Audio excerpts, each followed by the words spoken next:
off with the good, and we're going to go with football because everyone sort of understands, we have familiarity with it. And the question in football is, how should a coach measure performance? And we think of performance in football, we might see something like this dashboard here. There's some numbers that are coming up. There's a number of wins, number of losses. There's total yards in the season. There's all of these performance indicators. And the question for the coach is, how do I manage my team using this information to achieve a certain performance, like a winning season? And that's the context we're going to use to describe structured systems thinking at first, because it's fairly familiar. Then we're going to go into something from your world. Now, this slide is a bit heavy. I'll tell you that in advance. We'll work through it very slowly in components. And this is probably the heaviest lift in the deck. So it's downhill from here. But a coach views the system of their performance. When we start talking about systems, all those frameworks that you use, balanced scorecard, objective key results, all that information is actually here on the screen. But what we've done is put it together in a different way that shows it as a system. And what I want to do is walk from left to right across the screen and describe these components and how they relate to what you may already be familiar with in performance management. On the left side, this is the strategic outcome. It's the wins and losses in a football season. It's what a team is there for, right? It's what everyone wants to happen: a winning season, go to the playoffs, achieve the Super Bowl. And that's, in most performance frameworks, that's either called outcomes, it may be called strategic objectives, they may be called strategic goals. The key thing to remember is that's never accomplished by doing one thing. You can't win a football season by just doing one thing. You can't achieve a strategic goal by just succeeding at one thing.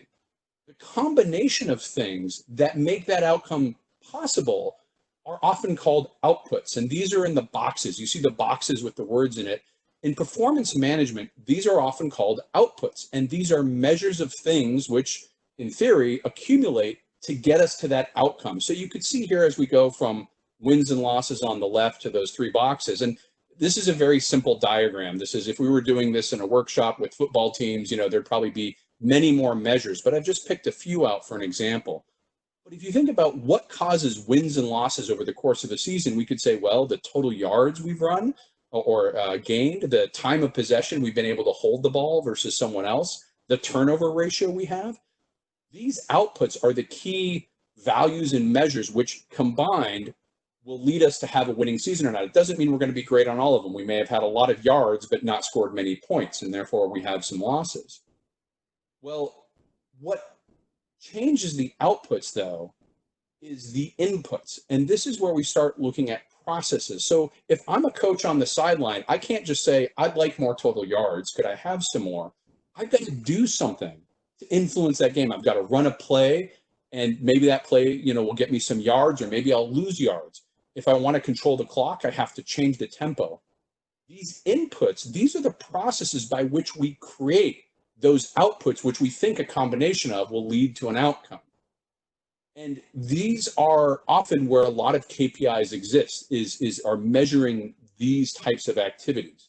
And the final thing in green, these are what I call routines, right? A routine for a football team isn't something that's going to be formalized. It's not going to have the same rigor as a process, but it's just as important, because just as processes and inputs lead to outputs, routines are enablers of processes. And I've got one here labeled team dynamics at the top. This is the routines of how the team comes together, how the staff, the coaches, and the players all interact, whether they get along or not, how they, are they having high morale or low morale? And you can see these routines have an influence all across the system. They're not captured in a process, but they're very, very important. Now, some of you had said you used balanced scorecard. We could rearrange this screen without taking anything off this and lay it in a framework that showed a balanced scorecard. You would have, your financial, we might add the salary caps and the team revenue. Balanced scorecard also often talks about learning processes, so that might be the practices.